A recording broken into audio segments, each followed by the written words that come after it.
నమస్తే. నేను కృష్ణాంజనేయులు. విశాఖ ఉమ్మడి జిల్లా స్థానిక సంస్థల ఎమ్మెల్సీ ఎన్నికల బరి నుంచి తెలుగుదేశం, జనసేన, బీజేపీ కూటమి తప్పుకుంటున్నట్లు ముఖ్యమంత్రి చంద్రబాబు నాయుడు కూటమి నాయకులతో జరిగినటువంటి టెలికాన్ఫరెన్స్లో స్పష్టం చేశారు.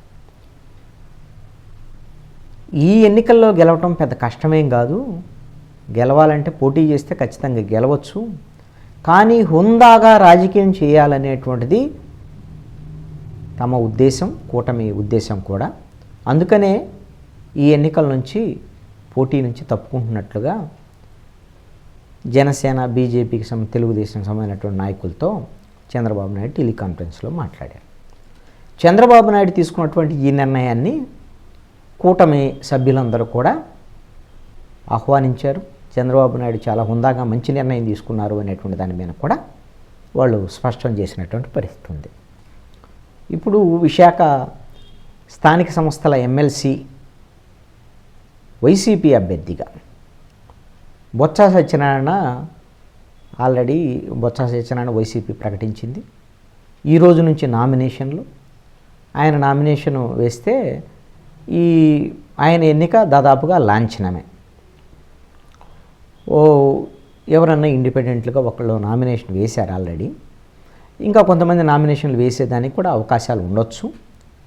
ఈ నామినేషన్కి సంబంధించినటువంటి ప్రక్రియ ఈరోజు బొత్స సత్యనారాయణ మరి నామినేషన్ వేస్తారనుకుంటా.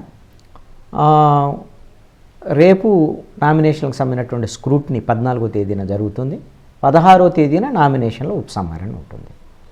అంటే ఇంకా ఇండిపెండెంట్ కూటమి తరపున అయితే ఎవరు అభ్యర్థి లేరు. ఎవరైనా ఇండిపెండెంట్గా అభ్యర్థులు గిన నామినేషన్లు వేసినటువంటి వాళ్ళు 16వ తారీఖు తర్వాత కూడా కొనసాగితే ఎన్నిక జరిగేదానికి అవకాశం ఉంటుంది. ఈ నెల 30వ తేదీన ఎమ్మెల్సీ ఎన్నిక జరుగుతుంది. ఒకవేళ నామినేషన్లు వేసినటువంటి ఇండిపెండెంట్ అభ్యర్థులు కానీ లేకపోతే చిన్న పార్టీలకు సంబంధించినటువంటి ఎవరైనా అభ్యర్థులు వేసినా 16వ తేదీ లోపులోగిన వాళ్ళు ఉపసంహరించుకుంటే బొత్స సత్యనారాయణ వైఎస్ఆర్ కాంగ్రెస్ పార్టీ తరఫున ఎమ్మెల్సీగా ఏకగ్రీవంగా ఎన్నికయ్యేదానికి అవకాశం ఉంటుంది. ఒకవేళ కూటమి అభ్యర్థి లేకుండా ఎవరైనా ఇండిపెండెంట్ అభ్యర్థిగా పోటీలో ఉన్నా ఎన్నిక జరిగినా బొత్స సత్యనారాయణ ఎన్నిక కావటం అనేటువంటిది లాంఛనమే. మరి వైఎస్ఆర్ కాంగ్రెస్ పార్టీ బరిలోకి దిగినటువంటి నేపథ్యంలో కూటమి అధికారంలో ఉండి కూడా ఎందుకు పోటీ నుంచి తప్పుకున్నది అనేటువంటి దాని మీద ఇక్కడ బలాబలాలు చాలా స్పష్టంగా అర్థమవుతున్నాయి. 838 ఓట్లు విశాఖ స్థానిక సంస్థల ఎమ్మెల్సీ ఎన్నికల సంబంధించి ఓట్లు ఉంటే 838 ఉంటే దాదాపుగా 540 వరకు వైఎస్ఆర్ కాంగ్రెస్ పార్టీకి సంబంధించినవి. మిగతా ఒక 300 లోపే, అంటే వైఎస్ఆర్ కాంగ్రెస్ పార్టీకి సంబంధించినటువంటి జీవీఎంసీ కార్పొరేటర్లు వాళ్ళు ఇంకా జనసేన, తెలుగుదేశం వీళ్ళలో చేరిన తర్వాత కూడా వైసీపీ బలం చాలా స్పష్టంగా ఉంది. సుమారుగా 300 ఓట్లు తెలుగుదేశం, జనసేన, బీజేపీ కూటమికి ఉంటే 538, 540 ఓట్లు వైఎస్ఆర్ కాంగ్రెస్ పార్టీకి ఉన్నాయి. ఈ నేపథ్యంలో ఇప్పుడు మాజీ ముఖ్యమంత్రి జగన్మోహన్ రెడ్డి ఈ అంశాన్ని చాలా సీరియస్గా తీసుకొని ముందే బొత్స సత్యనారాయణ అభ్యర్థిగా ప్రకటించేసి అక్కడ స్థానిక సంస్థలకు సంబంధించినటువంటి ప్రజాప్రతినిధులతో జగన్మోహన్ రెడ్డి నేరుగా వెళ్ళి మాట్లాడటం, సమావేశం నిర్వహించటము, అక్కడ వాళ్ళందరికి సంబంధించినటువంటి స్థానిక సంస్థలకు సంబంధించిన ప్రజాప్రతినిధులతో కూడా వైసీపీ ఇప్పుడే క్యాంపు పాలిటిక్స్ కూడా మొదలుపెట్టేసింది. ఈ నేపథ్యంలో ఎన్ని ఓట్లు వ్యవహారం ఎన్ని తెచ్చుకున్నా కూడా మనం గెలవటం కష్టం అనేటువంటిది తెలుగుదేశం, జనసేన, బీజేపీ కూటమికి అర్థమైనటువంటి అంశం. దీంతోనే చంద్రబాబు నాయుడు ముందుగానే మొన్న 3 రోజుల క్రితం ఒక కమిటీ వేశాడు తెలుగుదేశం, జనసేన, బీజేపీకి సంబంధించినటువంటి నేతలతో. అసలు మనం పోటీ చేయాలా వద్దనే దాని మీద నిర్ణయించుకోవడం కోసం ఇప్పుడు వాళ్ళ కమిటీ నివేదిక ఇచ్చినట్టుంది, మనం పోటీ చేసిన గెలవు అనేటువంటి దాని మీద.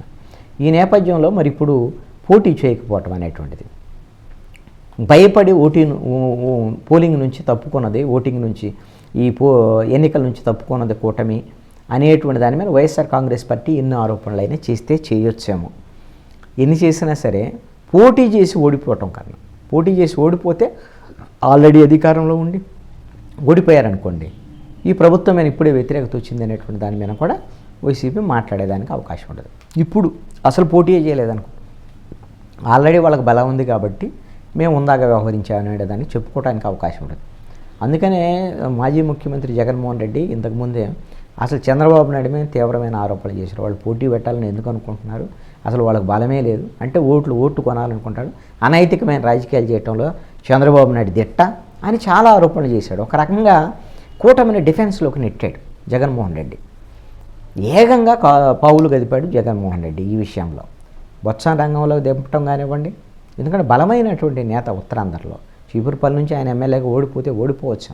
మాజీ మంత్రి కాంగ్రెస్ పార్టీలో ఉన్నప్పుడు ఒక దశలో రాజశేఖర రెడ్డి తర్వాత ముఖ్యమంత్రి అయ్యేటువంటి వాళ్ళ పేర్ల లిస్టులో బొత్స సత్యనారాయణ పేరు కూడా ఉంది. ఆయన పీసీసీ అధ్యక్షుడిగా ఉన్నాడు ఆ టైంలో. కాబట్టి ఆ స్థాయి నాయకుడు ఇప్పుడంటే ఒక వేవ్లో వైసీపీ ఓడిపోయినటువంటి నేపథ్యంలో బొత్స సత్యనారాయణ కూడా ఓడిపోయి ఉండొచ్చు. అందుకని బొత్స రంగంలోకి దింపటం, అదేవిధంగా ఈ ఎన్నికలను ప్రెస్టీజియస్గా తీసుకోవటం. మొన్న సార్వత్రిక ఎన్నికలు జరిగి 2 నెలలే కదా. ఇప్పుడు ఈ ఎన్నికల్లో మళ్ళీ వైసీపీ గెలిస్తే వైసీపీ పుంజుకుంటుంది అనేటువంటి ఆలోచన వచ్చేదానికి అవకాశం ఉంది. ఎందుకంటే వైఎస్ఆర్ కాంగ్రెస్ పార్టీ ఓడిపోయిన తర్వాత వరుసనే నాయకులందరూ కూడా పార్టీని వీడిపోయే పరిస్థితి ఉంది. ఉత్తరాంధ్రలో నాయకులు ఇప్పుడు ధర్మాన ప్రసాదరావు కానీ, ధర్మాన కృష్ణదాస్ కానీ వీళ్ళు మాట్లాడట్లేదు, మీడియా ముందుకు వచ్చి మాట్లాడాలి, ఉన్నారా లేరు పార్టీలో, వాళ్ళేమి పార్టీని వదిలిపెట్టి పోలేదు కానీ మాట్లాడటం లేదు.